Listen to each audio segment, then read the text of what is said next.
Hey, and welcome to Nexus of Alexis. I'm Alexis Craig, and today we're going to talk about obstacles, opportunities, and change. So, this is kind of a big one. Take a deep breath with me. Let's just get really grounded. Feel your feet on the earth, feel your seat in the chair if you're sitting down right now. Really just feel a sense of groundedness and join me to take a big deep breath. Hmm.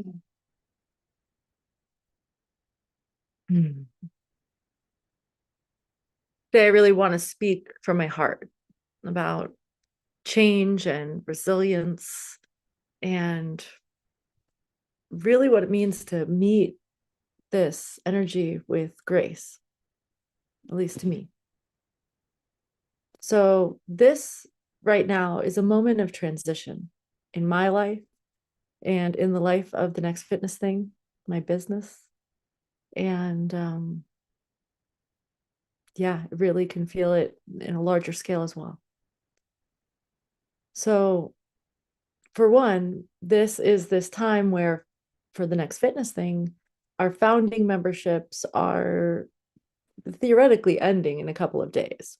We're extending it and we're questions and figuring out what's going on, but this is this portal of transition for the way that memberships have been going and the way that they will go in the future. So there's that. At the same time, one of our just most devoted pillars of a trainer, Mary Beth, is making changes to her relationship with the Next Fitness Thing at the same time. So that in itself is going to feel like a shift. And to really support us in this, we sent a survey to everyone who is on our mailing list, to our members, and anyone who might want to be taking our class, and asked for feedback. So this next few weeks and months will really be this pivot, transition, change. And it's a time that will probably have feelings. I mean, it does for me already. It's going to be a time that there are endings and beginnings. And I can just feel I've been homesteading, right? So that's at least half of my life right now.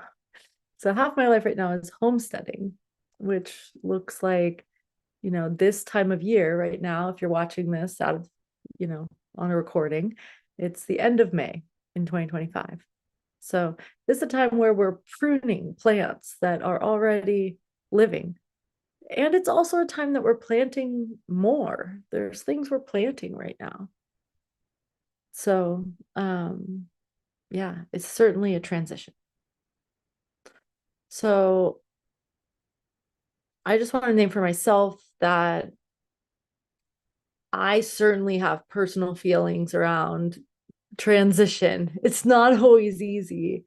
And the other half of my life right now, besides homesteading and running this business, is um, spending time with my family and caregiving. And that also feels like midwifing transition from one phase of life into another, or one phase of being into another, really. So there's a lot of feelings. There's grief, there's so much love, there's uncertainty, there's some fear and doubt, and then there's some excitement, there's confusion, there's so many layers. It's like bringing tears to my eyes, just feeling into change. And change brings up so much. And I just want to call this out and remember that change is really life, and that is the nature of life, is change. It's the only thing we really can count on, is constant change. And that even in our breath, we're reminded of change as constant. Inhaling, Exhaling. Yeah. So I'm in my own life just really receiving this call to change as medicine and really allowing for this to be a moment of invitation. Some of this change was bringing challenges, maybe even perceived obstacles, and that finding a sense of resilience to these obstacles is what it's all about. So when I'm coaching others like you on your fitness journey, I'm helping you and holding you through the obstacles that come up. And that is really the way that you get stronger. I mean, you could even see the weight, lifting a weight itself. The weight is the obstacle to you being able to lift it in the air. It's like the weight, and that resistance is really important. That's what makes you stronger.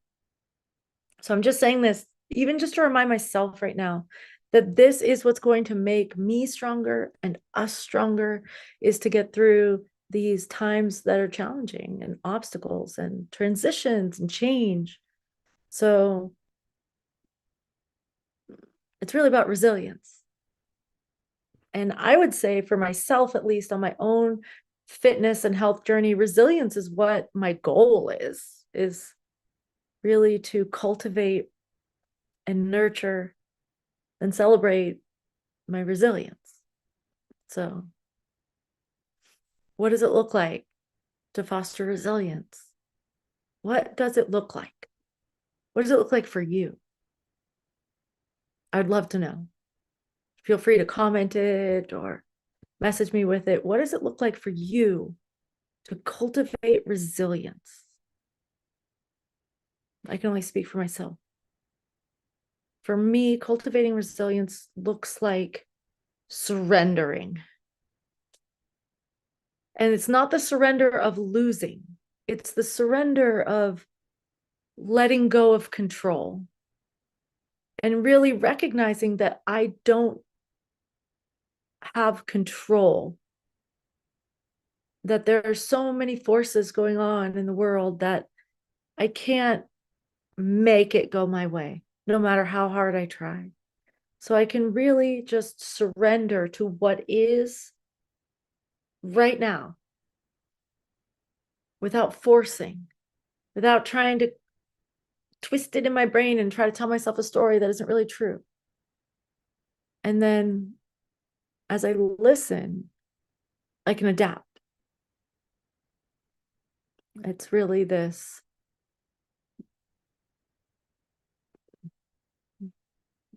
On some level, it's a grief process. On some level, it's also just a beautiful way to show up in the world. So I can feel the death and rebirth of this moment. And in my homestead life, I can really feel the blessing in that. It's been really beautiful. I mean, I grew up kind of I don't know, in the suburbs. I never been in the process of growing food all year before. I can feel how we plant the seeds, we nurture the seeds, we really grow the thing, and then we harvest and we consume and we compost.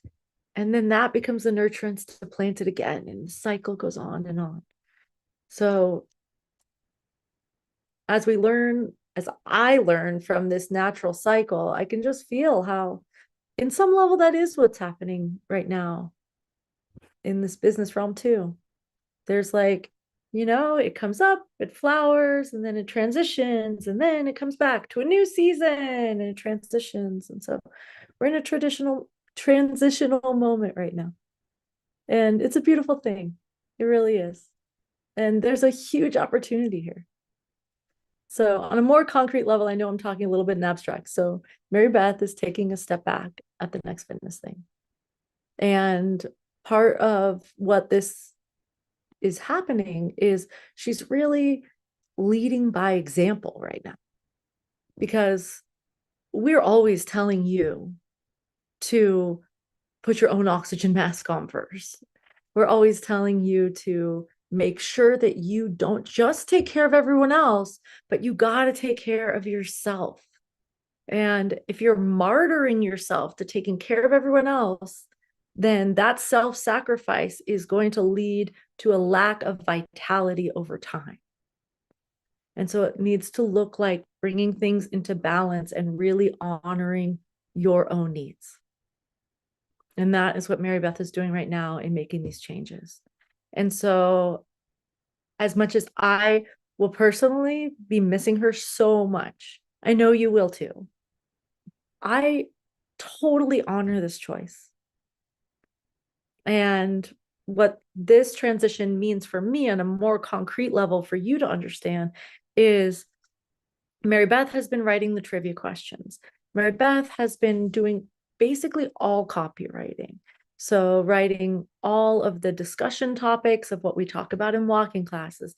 She's been writing all the emails that go up for pretty much all the challenges and all the social posts and all the website content and anything that has any writing. That's Mary Beth. Also proofreading anything else that I write to make sure things are spelled correctly and there's good grammar and that we're on brand and all of those pieces. And also just bringing her sparkling, amazing, lovely personality and coming up with amazing ideas all the time and just bringing so much vitality to this project, really. So, I mean, what this is going to look like for me is there is and will be grief. I will feel it a lot. And on our schedule, Mary Beth will still be teaching the walking classes in June. I will cover the rest of her schedule for now. And she will be only teaching the walking challenge in June. She'll still be available for personal training. I will mostly be leading the show. She will come as a guest host on some kind of periodic basis. And this is also your chance to see that, you know, what it looks like for Mary Beth to walk her talk right now.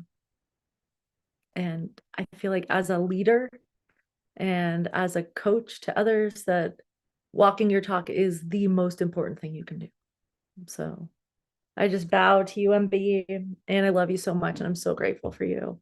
And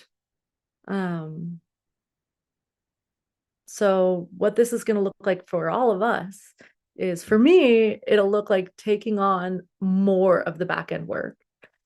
And I already have a lot of that. So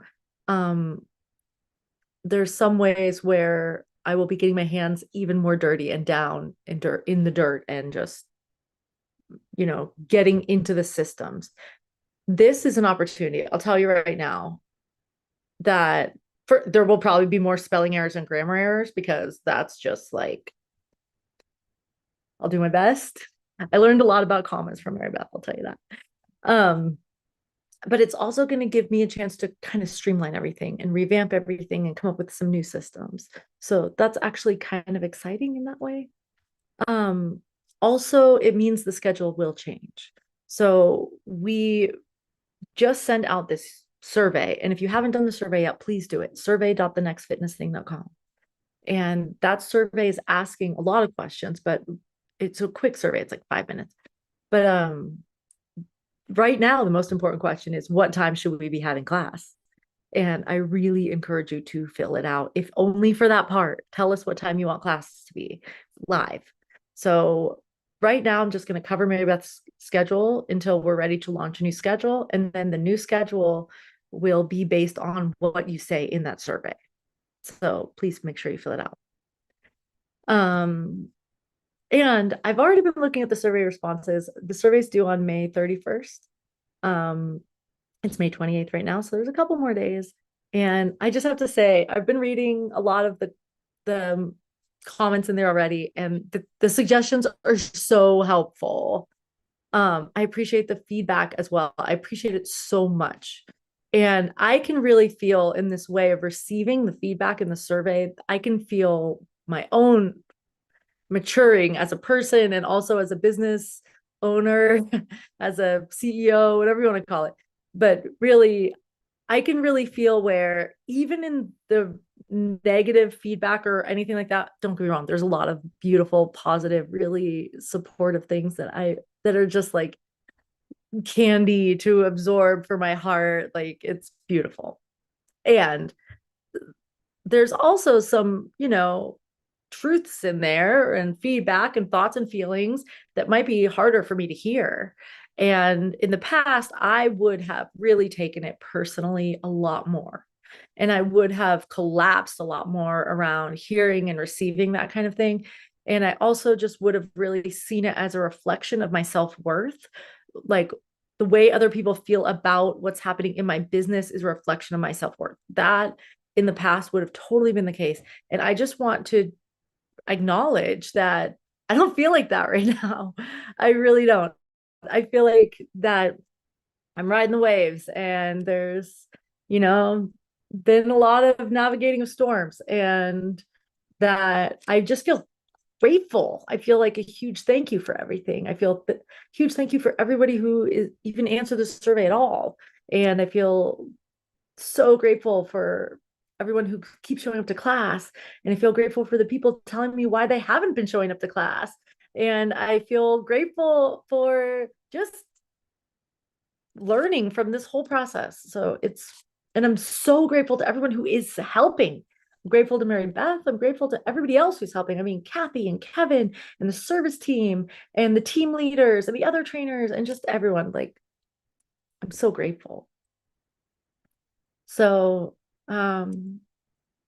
yeah, I can just feel grateful too for this navigation system. Like, not only my feelings, but the feedback and all of it. It's like a way of helping us to navigate, and that it's really going to help us to get to a better place. Um, and I'm really here for looking at the shadows, and I'm really here for surrendering to what is real and to pivoting in whatever way is going to be the best for the benefit of all. That's what I'm here for. So overall, I can just feel that I'm being called into a deeper sense of trust. Trust that whatever is meant to change right now is changing, and that it's changing in a way that's for everyone's highest good. And I just want to say thank you. If you're watching this right now, thank you. Thank you. I love you. And thanks for being on this ride. What else do I want to say here? There's a lot of change that will be coming. This is honestly a really good time because summer, a lot of people work out. Class tends to be lighter attendance in the summer. So right now we are looking at revamping a lot of things. In-class experience, the way that we do emails and reminders and what programs we're offering, what our membership looks like, our public presence, how we call in new members, like all of these things we're really looking at. So if you have ideas or feedback or suggestions, we're listening. Please go to survey.thenextfitnessthing.com and fill it out. And I would be super grateful to hear what you have to say if you haven't done so already. And yeah, stay tuned. All right. Thank you, thank you, thank you.